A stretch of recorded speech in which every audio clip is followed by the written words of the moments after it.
퀘벡의 유방암 검진 정책이 지금 정말 큰 변화의 중심에 서 있습니다. 아시다시피 캐나다의 다른 모든 지역과는 조금 다른 길을 걸어왔잖아요. 그런데 왜 하필 지금 이 중요한 변화가 논의되고 있는 걸까요? 오늘 이 문제 저와 함께 하나씩 뜯어보겠습니다. 자, 여기 한번 보세요. 캐나다의 다른 주들과 퀘벡의 차이가 한눈에 딱 보이죠?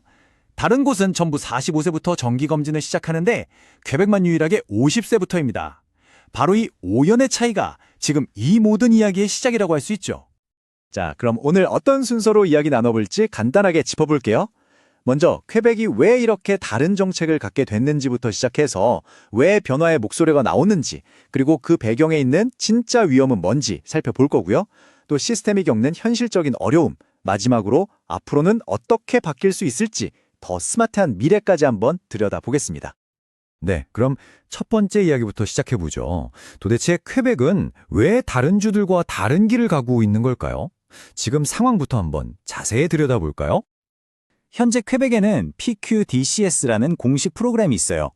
뭐 어려운 건 없고요. 50세에서 74세 사이 여성분들에게 2년에 한 번씩 유방암 검진, 그러니까 유방조영술을 무료로 제공하는 겁니다.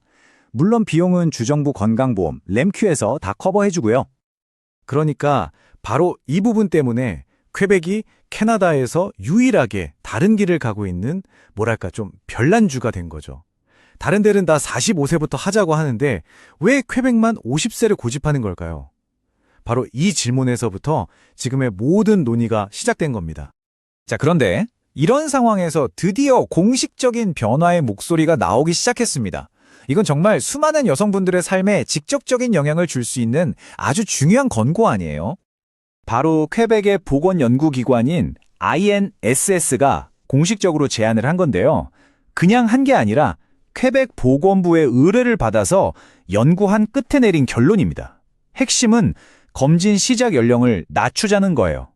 당장 바꾸는 게 부담스러우니 일단 45세에서 49세 여성분들부터 포함시키면서 점진적으로 확대하자는 겁니다. 아니 그럼 궁금하잖아요. 왜 하필 지금일까요? 그동안은 가만히 있다가 뭐가 갑자기 바뀌었길래 이런 제안이 나온 걸까요? 그 해답이 바로 이 한마디에 담겨 있습니다. 정말 충격적인데요. 퀘벡 영상의학 협회장의 한 말인데 지금 45세 여성의 유방암 위험이 30년 전 50세 여성의 위험과 똑같다는 겁니다. 이게 무슨 뜻이겠어요? 유방암의 위험 시계가 30년 만에 무려 5년이나 빨라졌다는 이야기입니다. 그리고 그 변화를 숫자로 보여주는 게 바로 이거예요. 플러스 20%.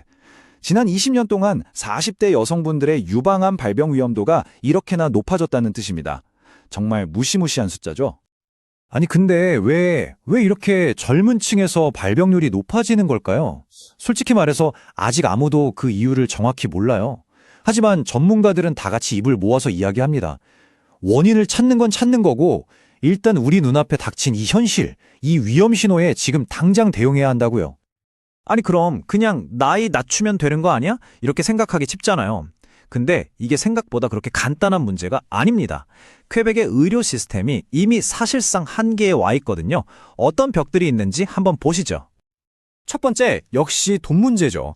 검진 대상을 40대까지 확대하려면요. 앞으로 5년 동안 들어갈 돈이 자그마치 1억 7,700만 달러. 어마어마한 돈이 들어갈 것으로 예상됩니다.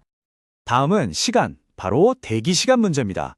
지금도 이미 나노디에르 같은 일부 지역에서는요. 첫 검진을 받으려고 하면 30주를 기다려야 해요. 이게 어느 정도냐면 거의 7개월이에요. 여기에 사람이 더 몰리면 어떻게 될지 상상이 가시나요? 그리고 마지막으로 사람, 바로 인력 문제입니다. 11.5%. 이 숫자가 뭘 의미하냐면요. 자기 주치의가 없는 여성분들이 검진 후에 추가 조치가 필요할 때 그중 11.5%는 자원봉사자들의 도움에 의존하고 있다는 뜻입니다. 이미 시스템이 얼마나 아슬아슬하게 돌아가고 있는지 보여주는 거죠. 이게 다가 아닙니다. 의학적인 문제도 있어요. 바로 치밀 유방 딜레마라는 건데요. 이게 뭐냐면 젊은 여성분들은 유방 조직이 더 촘촘하고 치밀하거든요. 그래서 엑스레이 사진이 뭐랄까 좀 뿌옇게 나와서 암세포를 찾아내기가 훨씬 더 어려워진다는 거예요. 그러다 보니 암이 아닌데 암으로 오인하는 위양성 판정 비율도 높아질 수 있고요. 하지만 이렇게 어려운 문제들이 산적해 있는데도 환자단체들의 생각은 완전히 다릅니다. 이분들은 이렇게 말해요. 조기에 발견하면 할수록 시스템 전체로 보면 돈이 덜 들고 환자는 덜 고통스럽고 생존율은 훨씬 올라간다고요. 그러니까 지금 들어가는 돈은 비용이 아니라 사실상 생명을 구하고 미래에 더 큰 돈을 아끼는 최고의 투자라는 거죠. 자, 그럼 이 딜레마를 풀 다른 방법은 없을까요? 그냥 나이만 가지고 왈가왈부하는 거 말고 좀 더 스마트한 방법 말이죠. 어쩌면 우리에게는 완전히 새로운 접근법이 필요할지도 모릅니다. 여기서 정말 획기적인 아이디어가 하나 나옵니다. 뭐냐면 단순히 나이가 됐다고 모두를 검사하는 게 아니라 나이랑 상관없이 진짜 위험한 사람, 고위험군을 먼저 찾아내서 그분들에게 의료 자원을 집중하자는 겁니다. 이건 정말 생각의 틀을 바꾸는 패러다임의 전환이죠. 그리고 놀랍게도 이건 그냥 아이디어가 아니에요. 지금 퀘벡시티랑 라노디에르 지역에서 실제로 시험 중인 방법인데요. 아주 간단해요. 먼저 그러니까 타액 검사랑 개인 설문지를 합쳐서요. 각 사람마다 유방암에 걸릴 확률을 숫자로 계산해내는 겁니다. 그리고 그 결과에 따라서 가장 위험도가 높은 사람부터 검진을 받게 하는 거죠. 자, 이제 퀘벡은 선택의 기로에 섰습니다.